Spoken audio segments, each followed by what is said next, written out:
वही हो रहा है। वो सब मैं आपके पास आती हूँ क्योंकि हमले के तमाम वीडियो लगातार सामने आ रहे हैं जहां इजरायली सेना ने एक लड़ाके को कैसे ढेर किया, वो तस्वीर देखनी जरूरी है। हालांकि इजरायली बलों पर गोलीबारी के बाद ये लड़ाका मारा गया है। नेबलुस में हमले का ये वीडियो देखिए।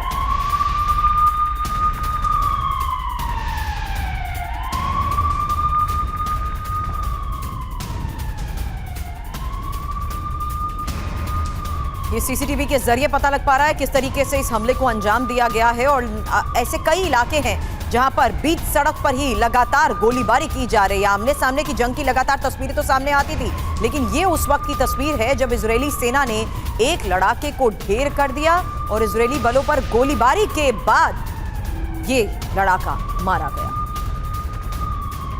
और देखिए एक और बड़ी खबर, इजरायली सेना ने छिपे लड़ाकों पर हमला किया। कबातिया इलाके में घर में छिपे लड़ाकों पर हमला किया गया। लड़ाकों को आत्मसमर्पण यानी सरेंडर के लिए भी मौका दिया गया। कहा गया आत्मसमर्पण ना करने पर मौत का आदेश दिया गया।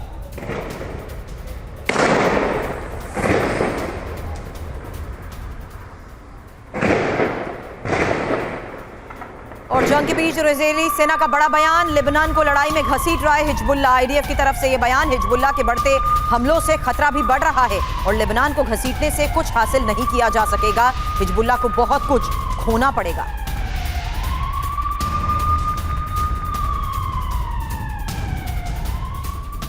हिजबुल्लाह के पास हजारों 110 मिसाइल है। बेहद घातक है। ईरान में बनी फतेह 110 मिसाइल इजरायली एयरबेस पर हमला करने में सक्षम है। तो हम उस फ्रंट की बात करें जो लेबनान वर्सेस इजराइल वाला है, और यहां से जो नॉन स्टेट एक्टर हिजबुल्लाह है वो लगातार इजरायली डिफेंस पर हमले बोल रहा है। और ऐसे में जो उसके पास फतेह 110 ईरान से मिली मिसाइल है, इसका एक बहुत बड़ा डर इजरायली एयरबेस पर हमले को लेकर है।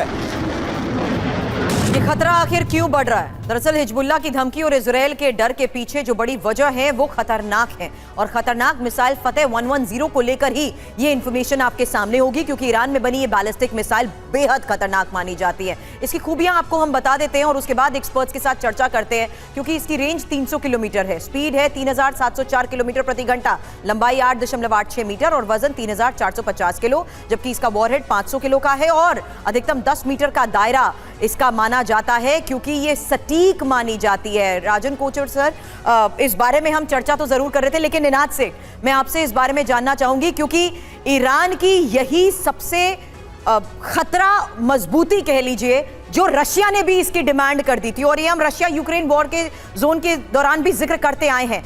आज ईरान हिजबुल्लाह को अगर ये डिफेंस मिसाइल के तौर पर इस्तेमाल करने की कोशिश भी हिजबुल्लाह कर लेता है, तो जाहिर सी बात है इजराइल के लिए खतरा बढ़ता जाएगा।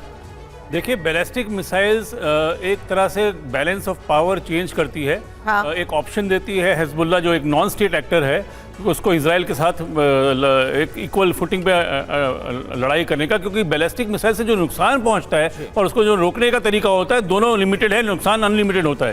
पर इजराइल के पास 6 तरह की बैलिस्टिक मिसाइल्स हैं। इजराइल, जहाँ तक मेरा रीडिंग है इजराइल की सिक्योरिटी का, अगर उनको भनक होगी कि ये मिसाइल यूज होने वाली है तो उससे पहले एक मैसिव अटैक होगा लेकिन इजराइल को तो ये भनक भी है ना कि ईरान ने भी अपनी मिसाइल्स और अपने घातक हथियार बाकी सबको दे रखे हैं, जिसमें हिजबुल्लाह उन्हीं का इस्तेमाल करते हुए अटैक कर रहा है। इसीलिए मैं कह रहा हूं कि अगर इजराइल को लगेगा कि ये मिसाइल्स यूज एक्चुअल में होने वाली है, उससे पहले एक अटैक आएगा, वो वेट नहीं करेंगे कि ये वाली मिसाइल यूज हो। तो इसीलिए इजराइल को पता है कि अब ईरान की जिम्मेवारी है कि क्या वो ये मिसाइल यूज करने देते हैं या नहीं, क्योंकि फिर कोई रिस्ट्रेन नहीं होगा। Israel will not wait to be struck by the missile, वो पहले अटैक करेगी। ठीक है, बिल्कुल। और इजराइल करता भी अभी नजर आ रहा है, जो लगातार एक के बाद एक सीमाई जो इलाके हैं लेबनान के, दक्षिणी लेबनान में हमले भी हो रहे हैं।